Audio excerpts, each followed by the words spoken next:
അനുഗ്രഹിക്കപ്പെട്ട പ്രിയ മക്കളെ, നിങ്ങളുമായി പങ്കിടുന്നത് ഒരു ദൈവവചനമാണ്. വചനം ഇപ്രകാരം പറയുന്നു: പ്രിയമുള്ളവരെ, ദൈവം നമ്മെ എങ്ങനെ സ്നേഹിച്ചെങ്കിൽ നാമും അന്യോന്യം സ്നേഹിക്കേണ്ടതാകുന്നു.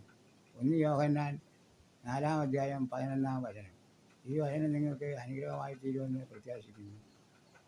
ഈ വചനം നിങ്ങൾക്ക് ഇഷ്ടപ്പെട്ടെങ്കിൽ ലൈക്ക് ചെയ്യാനും ഷെയർ ചെയ്യാനും സബ്സ്ക്രൈബ് ചെയ്യാനും മറന്നുപോലെ സബ്സ്ക്രൈബ് ചെയ്യാൻ തൊട്ടടുത്തുള്ള ബെല്ലൈക്കൺ ക്ലിക്ക് ചെയ്യുകയും ചെയ്താലേ ഇതുപോലുള്ള ഉപകാരപ്രദമായ വീഡിയോകൾ നിങ്ങൾക്ക് നോട്ടിഫിക്കേഷനായി എത്തുകയുള്ളൂ. അതുകൊണ്ട് സബ്സ്ക്രൈബ് ചെയ്യാത്തവർ സബ്സ്ക്രൈബ് ചെയ്യണം. നിങ്ങളുടെ അഭിപ്രായങ്ങളും നിർദ്ദേശങ്ങളും കമൻറ്റ് വഴി അറിയിക്കുക. ദൈവം നമ്മളെ സ്നേഹിക്കുന്നു എങ്കിൽ, ഇങ്ങനെ സ്നേഹിച്ചിരുന്നെങ്കിൽ നമ്മൾ അന്യോന്യം സ്നേഹിക്കണം എന്നാണ് ഈ വചനത്തിൽ പറയുന്നത്. അന്യോന്യം സ്നേഹിക്കാതിരുന്നാൽ ദൈവം വസിക്കുകയില്ല. ദൈവം വസിക്കണമെങ്കിൽ സ്നേഹമുള്ളിടത്ത് ദൈവം വസിക്കൂ.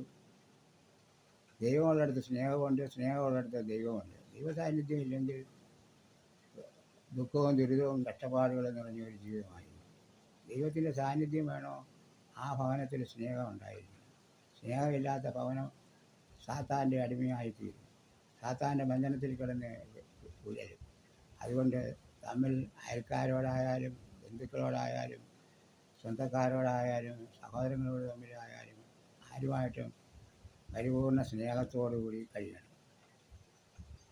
ഇനി ഒരു ഗാനം കേൾക്കാം. എന്നോടുള്ള നിൻ സർവ നന്മകൾക്കായി ഞാൻ എന്തു ചെയ്യേണ്ട നിനക്കേശു പറ. എൻ്റെ ദൈവം മഹത്വത്തിൽ ആർദ്രവാനായി തീരുമ്പോൾ സാധു ഞാനീശോനിതൻ ഏതും കാര്യമില്ല എൻ്റെ ഉള്ള വെല്ലുന്നു വൈഷമ്യമുള്ളേതു കുന്നു കരകേറി നടകൊള്ളു രക്ഷകനൻ കാലുകൾ തീർന്നൻ പാതയിൽ ഞാൻ മാനിനെ പോലോടി ആരുമേ നീങ്കിലെന്നു ഞാൻ ഏകനായി തീർന്നിരുന്നു മാനസത്തിലാതിരുന്നു